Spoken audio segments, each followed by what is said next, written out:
Oke, angkringan balik lagi. Balik lagi di angkringan balik kantor yang ada di Fahristia Official.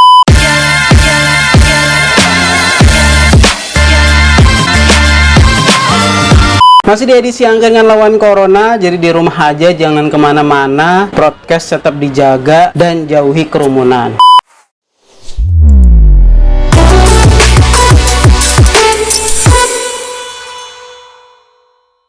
Di episode kali ini gua sendiri nih karena dua temen gua sedang menjaga jarak. Ya memang memutus silaturahmi mereka ya. Karena gua sendirian, kali ini kita ada di angkringan bahas hukum. Di video kita sebelumnya di kolom komentar ternyata ada pertanyaan dari subscriber Fahristia Official dari Nunung Saadah. Jadi dia nanya, "Assalamualaikum warahmatullahi wabarakatuh, mau tanya gimana cara tetangga suka bakar sampah di belakang rumah deket tembok saya. Gimana asap masuk rumah?" Ibu Nunung, sebenarnya pertanyaan kurang jelas ya. Gimana cara tetangga suka bakar sampah? Yang mana saya tahu, tanya tetangga Anda. Gimana asap masuk rumah? Ya asap, di mana ada celah pasti dia masuk. Masa asap ngetok pintu dulu? Assalamualaikum Bu, asap mau masuk? Tidak mungkin dong. Ya, tapi ini menarik, terima kasih pertanyaannya Ibu Nunung Saadah. Jadi kayaknya kali ini kita mau bahas soal bakar sampah. Wah. Jadi teman-teman, pengelolaan sampah di Indonesia itu diatur dalam undang-undang. Jadi nggak sembarangan ya. Tepatnya Undang-Undang Nomor 18 Tahun 2008 tentang pengelolaan sampah. Jadi Undang-Undang Nomor 18 Tahun 2008 tentang pengelolaan sampah. Nah, kalau kita lihat di menimbangnya, undang-undang ini itu dibuat untuk memberikan kepastian hukum dalam pengelolaan sampah yang menjadi tanggung jawab pemerintah. Karena sampah dianggap sudah menjadi permasalahan nasional nih, sehingga pengelolaannya perlu dilakukan secara komprehensif dan terpadu dari hulu ke hilir agar memberikan manfaat secara ekonomi, sehat bagi masyarakat dan aman bagi lingkungan, serta dapat mengubah perilaku masyarakat. Di undang-undang ini dibedakan nih, sampah itu dibagi menjadi 3. Yang pertama sampah rumah tangga, sampah sejenis sampah rumah tangga, dan sampah spesifik. Nah, sampah rumah tangga itu adalah sampah yang berasal dari kegiatan sehari-hari dalam rumah tangga, tidak termasuk tinja dan sampah spesifik. Jadi misalkan kayak sampah makanan gitu ya, sampah plastik rumahan gitu deh. Pokoknya yang dibuang dari rumah tidak termasuk tinja dan sampah spesifik nih.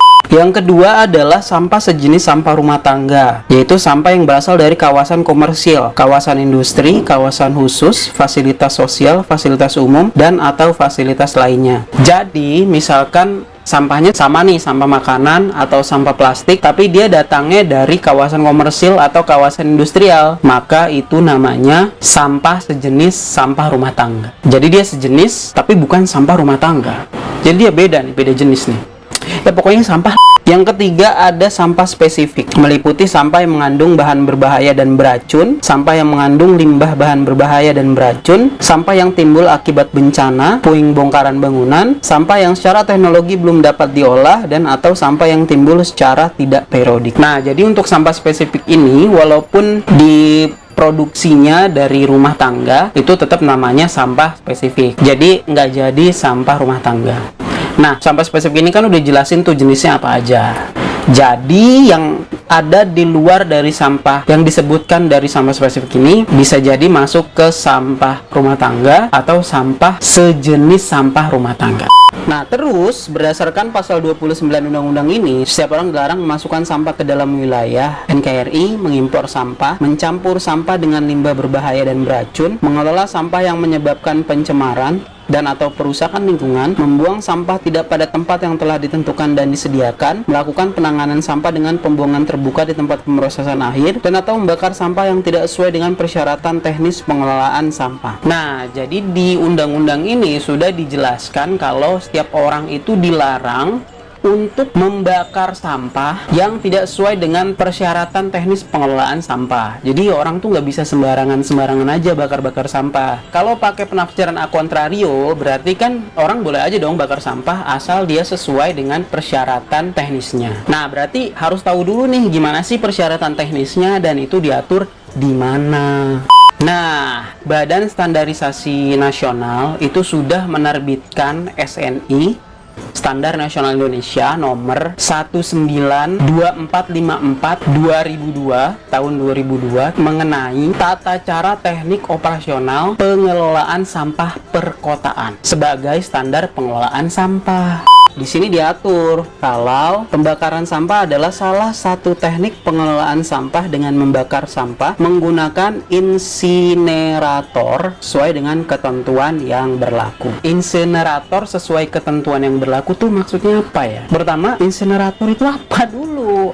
Main ketentuan-ketentuan aja, insineratornya kita nggak tahu ya. Kita cek di KBBI. Insinerator.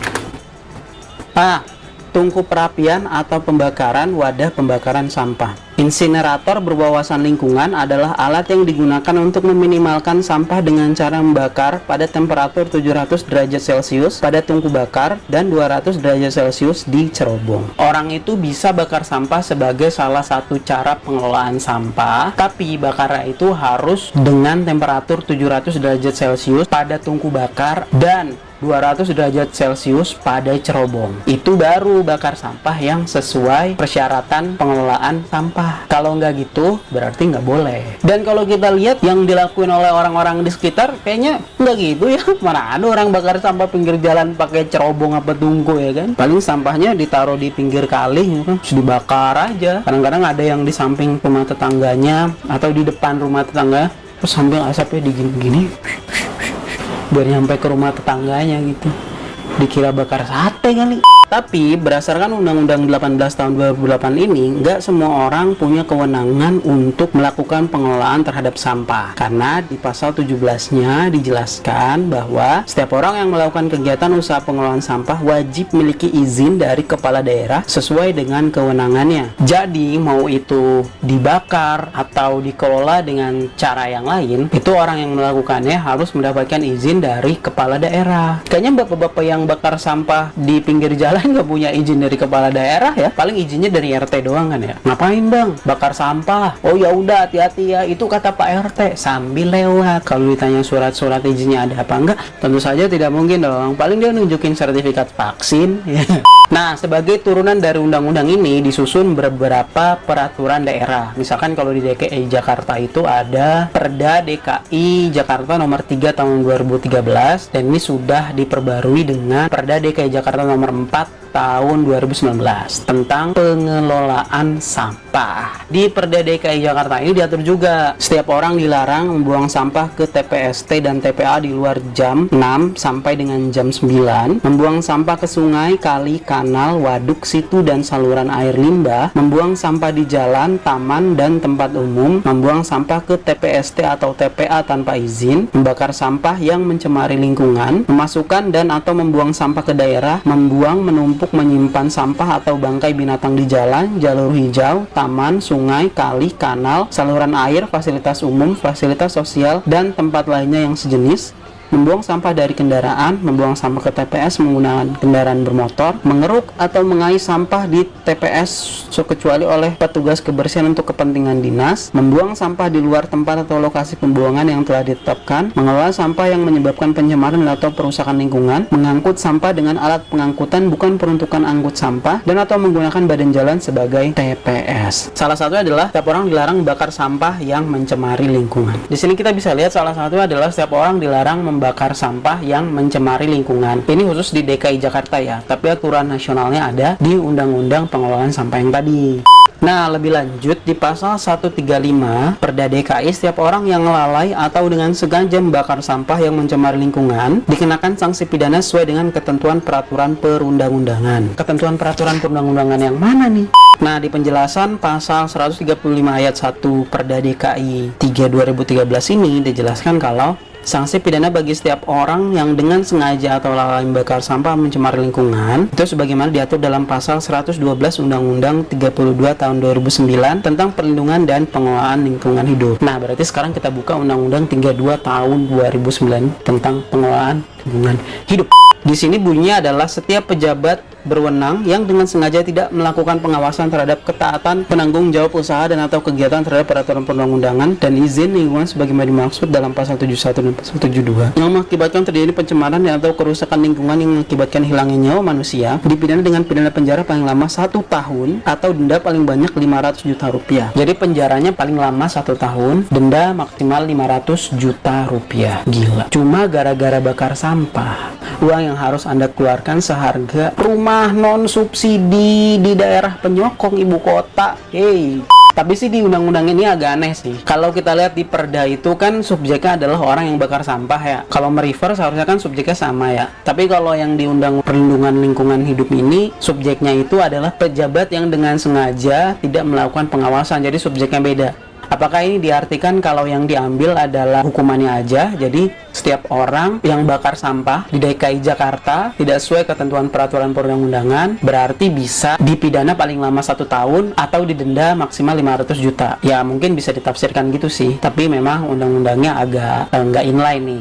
Dan karena ini diatur di Perda, di peraturan daerah, berarti berdasarkan peraturan pemerintah nomor 6 tahun 2010 tentang Satpol PP, penegakan atas ketentuan yang diatur dalam Perda ini bisa dilaksanakan oleh Satuan Polisi Pamong Praja. Artinya, kalau ada orang yang bakar sampah di DKI Jakarta atau di daerah lain yang sudah menerbitkan perda yang melarang orang membakar sampah, bisa dilakukan penertiban oleh Satuan Polisi Pamong Praja. Terus gimana kalau kita adalah orang yang merasa terganggu akibat aktivitas pembakaran sampah tersebut? Nah, karena ini sudah jelas ya, kan ada ketentuan pidananya ya. Jadi bisa diselesaikan secara pidana, yaitu bisa dilaporkan ke kepolisian atau bisa juga, karena ini diatur di Perda juga, bisa ditertibkan oleh Satuan Polisi Pamong Praja.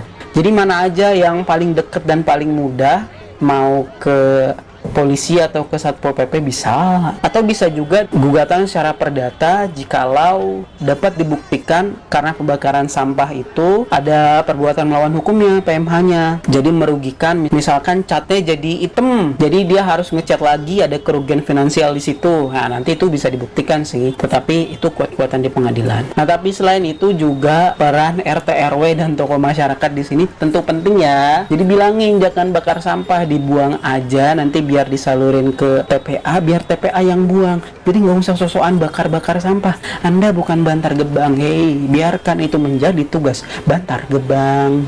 Nah, itu dia tadi pembahasan kita mengenai bakar-bakaran sampah. Tapi itu kan menurut saya yang tidak terlalu paham masalah hukum ya. Jadi kalau Anda tidak setuju, ya silahkan tinggalkan komentar di bawah dong. Kalau Anda merasa setuju, juga boleh silahkan komentar di bawah. Atau mungkin penjelasan saya tadi menimbulkan pertanyaan lain, silahkan Anda juga bisa bertanya di kolom komentar di bawah. Atau bisa bertanya melalui Instagram kami di @angkringan.balik.kantor. Kalau pertanyaannya seru bisa kita bahas, seperti pertanyaan dari Nunung Saadah ini. Dan jangan lupa kita juga punya podcast, cari aja di Spotify Angkringan Balik Kantor. Tonton terus semua episodenya biar kita FYP, walaupun nggak pernah ya. Ya gitu aja, terima kasih teman-teman. Wassalamualaikum warahmatullahi wabarakatuh.